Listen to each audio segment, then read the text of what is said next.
Well, there are plenty of joys that come with being a parent, but sometimes it can be physically taxing.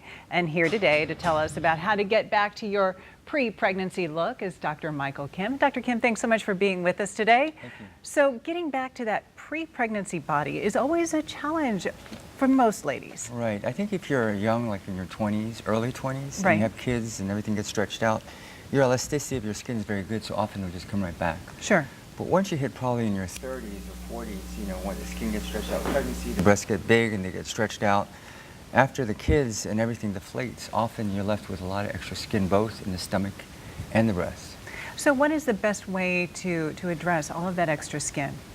Well, I always tell patients, always try to get back to your pre-baby weight first. So you don't want to come in right after kids. You want to wait, try to get down to your weight before kids. But as you can see on the left, no matter how skinny you are, she has all that extra skin and her breasts have deflated significantly. So, she's down to her pre-baby weight, nothing can be done otherwise, so we tightened her up. You can see her tummy's a lot tighter. In addition, we augmented her breast to get her to the size that she wants to be. So it's a very common procedure. We call them makeovers. I'm surprised a lot of patients come in, and they're surprised you can do them both at the same time. When you do something like this at the same time, what's the downtime? What's our recovery time for something? Well, I tell patients, probably no life for about 2 weeks, although I've had patients return to work within 5 days. But I would say the average off of work for 1 to 2 weeks, depending on the type of work you do.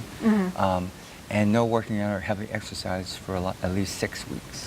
But for a lot of ladies, they have small children. What about, we've got lifting the children and kind of are they going to need help at home when they do something like this? Yeah, I tell them to have help at home for at least 1 to 2 weeks. Sure. But often they can, change the way they lift the kids, make the kids hold their mom's neck, and they can get up and kind of use their legs and body and not their abdominal muscles. But yeah, so it's an issue and a challenge sometimes when you have multiple kids running around. And so I find, other than work, it's really, really hard to find time with kids to have the procedure. Yeah. Absolutely. And then I have to ask you, I don't want to put you on the spot, but I have to ask you, we see celebrities doing this, but they have big star-studded celebrity budgets.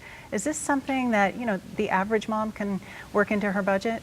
Yeah, I think so. I think the average breast augmentation probably costs anywhere from $5,000 to $8,000, and the average abdominoplasty liposuction running around 8 to 10, maybe a little bit more. So, it's relatively affordable. There are some financial plans available, but I always recommend to wait until you're ready.